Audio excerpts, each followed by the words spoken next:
양족존에 대해서 전번에 설명을 드렸습니다만은 우리가 삼규일에 할 때 첫 번째가 뭐예요? 규입을 양족존. 부처님이 가지고 있는 능력. 우리가 왜 부처님한테 규율해야 되느냐? 양족을 배우기 위해 양족. 그 양족이라는 자체는 뭐냐면 복과 지혜. 그러니까 복과 지혜가 꽉 차신 분이야. 그러니까 복이 있고 지혜가 있으면 안 되는 일이 없어요. 모르면 고통인 거고, 알면 너도 편하고 나도 편할 수 있는 부분이에요. 깨달음을 얻은 선지식들은 오는 인연을 알고 가는 인연을 알며 모든 부분을 다 하니까 눈물 짤 일이 없어. 왜? 네가 지금 가면 어디 가서 기다릴 걸 알고, 네가 나와 맞는 부분은 과거에 어떤 인연이 지금 만났다라고 하는 내용을 다 알고 가니까. 걸리는 인연이냐 걸리지 않는 인연이라고 하는 자체를 지혜를 통해서 볼 수 있으니 그는 슬퍼할 일도 없고 괴로워할 일도 없고 화날 일도 없으니 그 마음은 공적하다. 적적해, 고요해. 그 마음 만드는 공부를 하는 게 지금 하는 부처님 공부라는 사실을 여러분들이 알고 갈 필요가 있다는 얘기입니다. 이게 보통 공부가 아니야. 사실은 내가 봐도 신기해. 소위 말하는 아상이라는 게 커지기 시작합니다. 아상. 자기 틀을 자기 스스로가 만드는 거죠. 그리고 자기 스스로가 만들어진 그 틀에다가 모든 사람들이 기준을 갖다 담으려고 애를 씁니다. 그래서 사람이 사람을 평가하는 데는 많은 시간을 요구하지도 않습니다. 잠깐 동안 딱 보면 좋은 사람 나쁜 사람을 딱 평가를 해요. 진실하게 좋고 나쁜 것을 분별하는 것이 아니고 그냥 순간적으로 판단을 해서 자기 마음에 들면 좋은 사람이고 자기 마음에 안 들면 나쁜 사람으로 치부해버립니다. 그리고 자기 마음에 안 드는 사람이 뭔가를 해버리면 무조건 부적적 시각을 통해서 상대방의 행동을 평가절하하려고 애를 쓰고 있습니다. 뭘 해야 되느냐? 구분하지 않는 마음을 가져야 된다.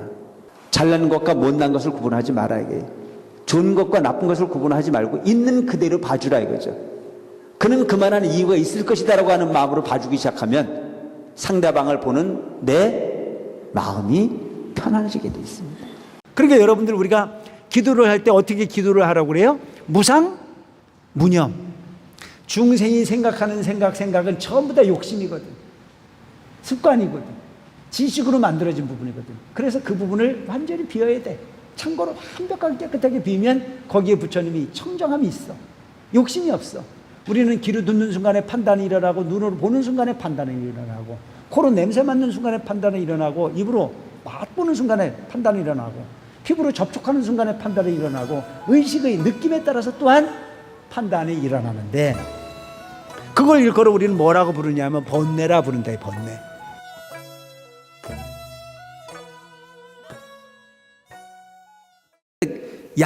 약도 중요하지만 그보다 더 중요한 것은 마음의 탕제가 중요하다. 그 탕제 이름 가르쳐줘요? 간단해요. 심신강화탕. 마음의 탕제. 이게 중요한 거예요. 그러니까 세상을 부정적으로 보느냐 긍정적으로 보느냐, 의사를 신뢰를 하느냐 안 하느냐. 의사가 아무리 유명한 의사라고 하더라도 환자가 불신하는 의사는 제대로 된 약의 작용을 실행하기 어려워. 믿어줘야 되거든. 그리고 우리가 기도를 하더라도 내 스스로가 됐다는 게 더 중요해. 4박 5일 기도를 해놓고도 됐냐? 안 됐다. 너는 나도 쪽박 다 깨고 앉아가지고 될 때를 바라면 안 되잖아요. 되는 거야. 그러니까 된다라고 생각하면 반드시 거기에 뭐가 뭐냐면 신명이 붙게 돼. 신바람이 붙게 돼 있어. 그럼 거기에 내 신명을 불러일으켰을 때 내 스스로가 노력하는 것만큼 기운도 또 붙어주게 해 있는 부분이라. 큰 욕심 가질 필요가 없어요. 사실은 채워서 채워지지 않는 부분이거든. 100만 원 가지면 1000만 원 갖고 싶고 1000만 원 가지면 1억 갖고 싶고 1억 갖고 싶으면 10억 갖고 싶고 10억 가지면 100억 갖고 싶고. 어떤 게 부자예요? 어느 만큼 가져야 돼요? 몰라요? 지 맘이야. 한계가 없어. 그런데 재미있는 부분은 딱 한 가지더라고요. 만족이 부자요. 만족하지 못함이 가난함이더라. 그게 답이야. 여러분 보살이라고 하는 부분을 잘 알아야 되는 게 뭐냐면 상고보리 하화 중생이 보살이에요. 위로 부처님이 진리를 구하고 아래로 중생을 구제하는 거예요. 내가 알고 있는 법을 나만 알고 있으면 그건 보살이 아니야. 무슨 얘기냐면 법화경 들으러 오는 부분을 여러분만 와가지고 아 참 행복하다 그러고 가면 이게 보살법이 아니야. 너무 내가 아전인수를 하나? 여러분들이 기뻐하고 행복했던 것만큼 누구를 꼬셔야 되느냐 하면 내 형제들을 꼬셔야 돼. 가자. 간이 부처님 말씀만 있는 게 아니고 우리 생활의 법이 거기 있더라. 모든 존재를 완벽하게 맞춰줘. 그냥 한 가지를 가지고 다 하는 게 아니고. 근데 그 능력이 누구한테 있냐? 부처님이라고 하는 위대한 가르침 속의 지혜로서 함께하고 있다. 근데 그 부처의 능력이라는, 그 부처님의 능력이라는 자체는 과연 앉아 계시는 부처님에게만 그 능력이 있는 것이 아니고 여러분들 자신에게도 그와 같은 성품이 있다 없다? 있다. 그걸 찾는 것이 수행이요. 그걸 찾는 것이 불교라는 사실을 알면 감히 어디 가서 진리를 구하는 데는 듬성듬성 구하지 말고 간절하게 구해라. 그래서 그 간절하게 구하고 난 이후에 깨달음을 얻어서 화엄경을 설하고 일체의 모든 법계를 있는 그대로 설명하는데 그 일성이 뭐였느냐면은 내가 깨달음을 얻고 나서 보니까 희유하구나. 일체 중생의 마음만마다 뭐가 있어? 부처가 있더라 이거죠. 법계 구족, 십법계가 구족되어 있더라. 일체 중생의 마음에 당신이 깨달으신 부처의 성품과 다르지 않은 마음이 다 있어. 근데 그 부처의 성품이라는 자체는 지금 여기와 앉아 있는 분들에게만 성품이 있는 게 아니고 안 온 사람에게도 있고 부처님 손가락질 하는 놈에게도 있고 이 법당에 와서 도둑질 하는 놈한테도 있고 다 있어. 불교라고 하는 부분이 모든 사람들에게 가르치고자 했던 그 핵심은 바로 그 정진이라고 하는 부분이 바로 불교의 핵심일 겁니다. 선정, 고요함이죠. 그 선정의 끝에 뭐가 있냐면 지혜가 만들어져요. 그 지혜가 만들어지고 나면 그 지혜의 끝에 뭐가 생기냐면 10가지 힘이 생겨. 그 부처님이 10가지 힘, 이걸로 장엄을 한다 이거예요. 그 10가지 힘이 어떤 거냐? 부처님이 이제 그 10가지 힘이 있고 보살의 10가지 힘이 있는데 그 힘을 십역이라고 한다. 십역, 열십자, 힘력자 10가지의 힘이 있어. 그 부처님이 가지고 있는 10가지 능력은 어떤 건가? 그 봉사를 하고 보시를 하는 부분을 무지상 보시를 해라. 돌려받을 생각을 하지 말고 해라 이런 얘기예요. 우리 대주사님이 대단하신 분이라고 저는 계속 생각을 하는 거예요. 그 시스템이 이 안에 다 있잖아요. 딴 데 가서 구할 게 없어요.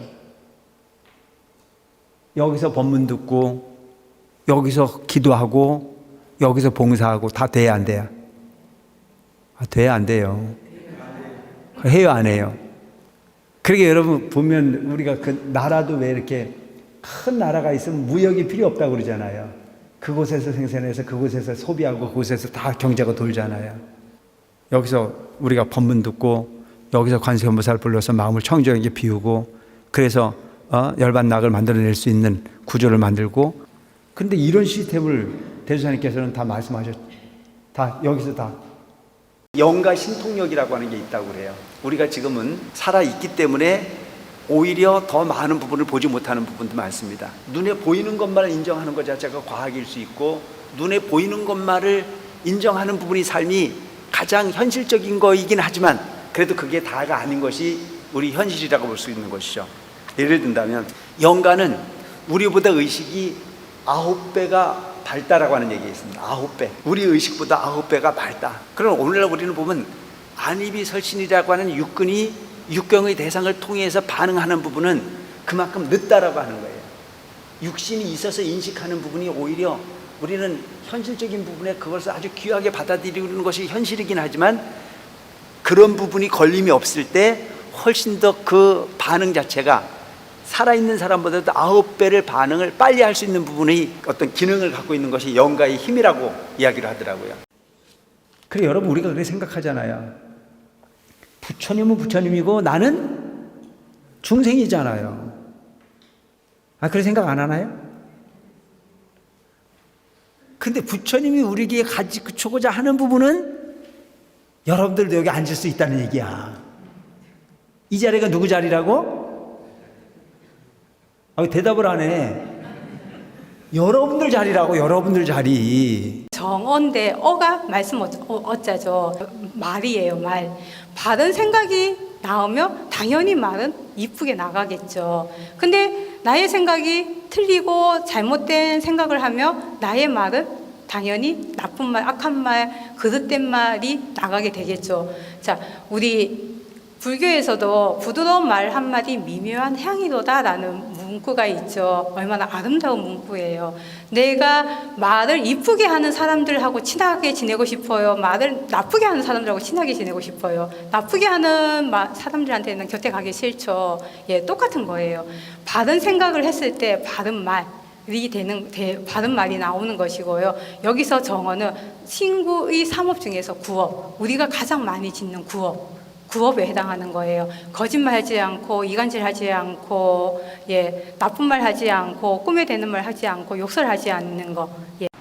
낮에 저렇게 열심히 일을 하고 그리고 저녁으로는 밤잠을 안 자고 와서 저렇게 기도를 하니 참 훌륭한 사람들이구나. 이렇게 말하는 사람들이 별로 흔치가 않았어요. 뭐라는 줄 알아요? 저 이상한 사람들이 모여가지고 또 법회를 보러 가거나 그러면 난 바빠 죽겠는데 한가하게 어디 법회 보러 가가지고 그러고 다닌다고 입을 삐죽거리고 그런 경우가 많이 있었어요. 그러니까 그런 부분이 여기서 뭐냐면 남을 헐뜯는 사람들이란 말이에요. 그러니까 세상이 헐뜯는 것 자체가 나쁜 행동을 한 부분을 헐뜯으면 그 사람을 바로 고쳐주기 위한 책찍이라고 생각할 수도 있지만 나쁜 행동이 아니고 옳은 행동을 하는 사람을 헐뜯는 일들이 세상에 너무 많기 때문에 문제가 생기는 거예요.